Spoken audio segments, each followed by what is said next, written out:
Welcome back. Today I'm installing the Viofo A119 V3 dash cam in my truck. I installed one of these in another car and was quite impressed with the quality of the video.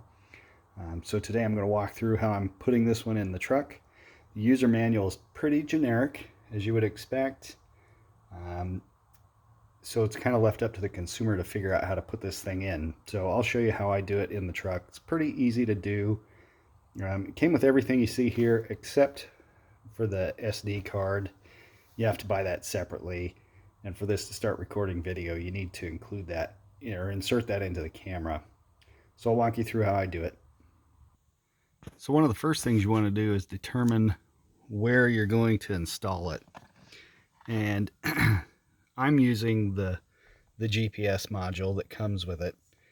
And you'll notice the USB plug is on the top. So you'll need to plug that in first to understand how far up or down you can place it or where you can place it. I'll probably place it below the toll tag here. It'll be out of my line of sight and out of me interacting with it.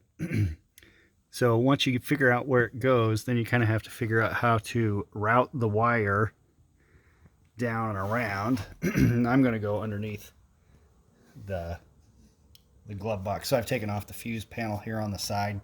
I'll route the wire through there and then come out somewhere underneath. And I'll probably use the cigarette lighter since I don't use that for anything. So I've gone ahead and placed the GPS module here. Notice that the mini USB is pointing up. Naturally, it'll kind of set up here in that juncture where the headliner meets the window. So what I'm going to do is route that wire. I'll use a tool to kind of pry this back and then just tuck the wire in and come up all the way across here, and then I'll run down the A-pillar in this area. So I went ahead and routed it up in there and then came across the A-pillar here. They do make little clips. They provide them if you want, that you can attach to the glass and hold the wire. I may do that. I came around and I tucked it right here. Then I run it down along the seal. And you can see it's right here. Came out. Now I've got it down, routed underneath, right here, behind. Give a little light right there. So then I go behind and then down, and now I have it all right here. And then I'll figure out the path to keep things tucked until I get over to the 12 volt or cigarette lighter. So what I'm going to do is start here and plug in the USB into my adapter. Then I'll figure out how to route, because as I was coming through here, I realized I've got more wire than I need, which is good.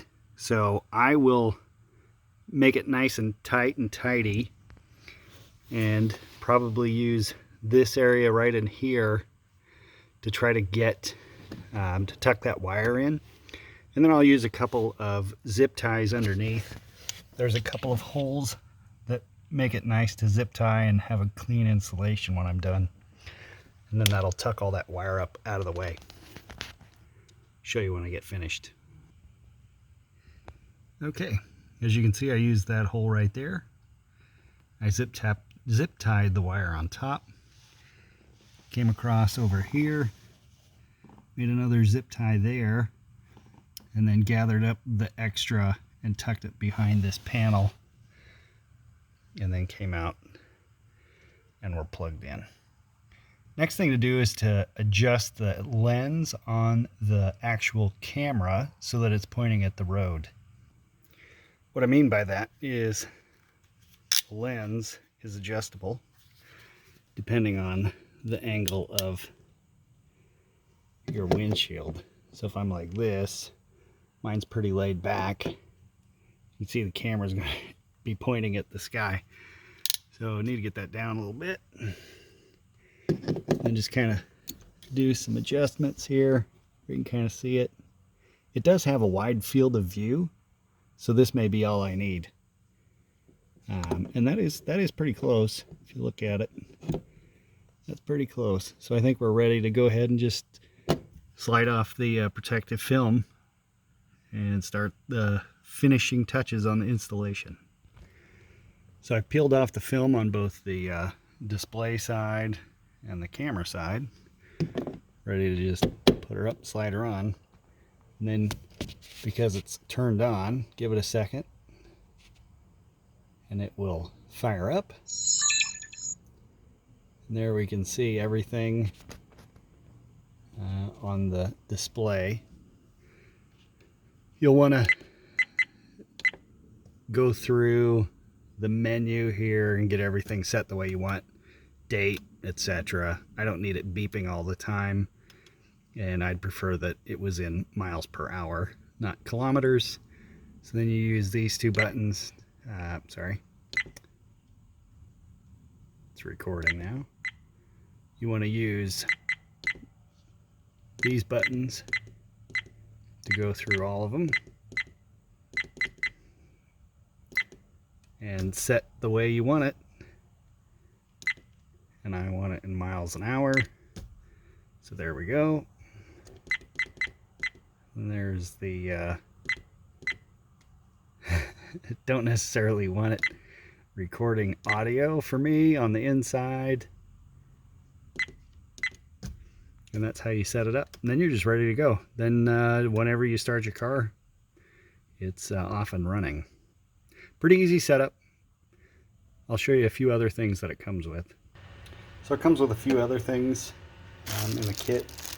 These are a couple of window installs or holders in case you want to put it in a different car. You can do that as well. There's no GPS on this one, obviously, but it'll still record. These are the window sticker wire holders that I was talking about. And then this is the way you get the footage off the camera. You plug this in, you take the camera off, and then you use the little micro USB there, plug that into your computer, and then the files show up in the File Explorer and you can check out your videos. That's really all there is to it. Pretty simple install. Like I said, the instructions that come with it are pretty generic, but at least this way you have an idea of how to install it in your vehicle. Let me know if you have any questions. Be happy to answer. Thanks. Bye.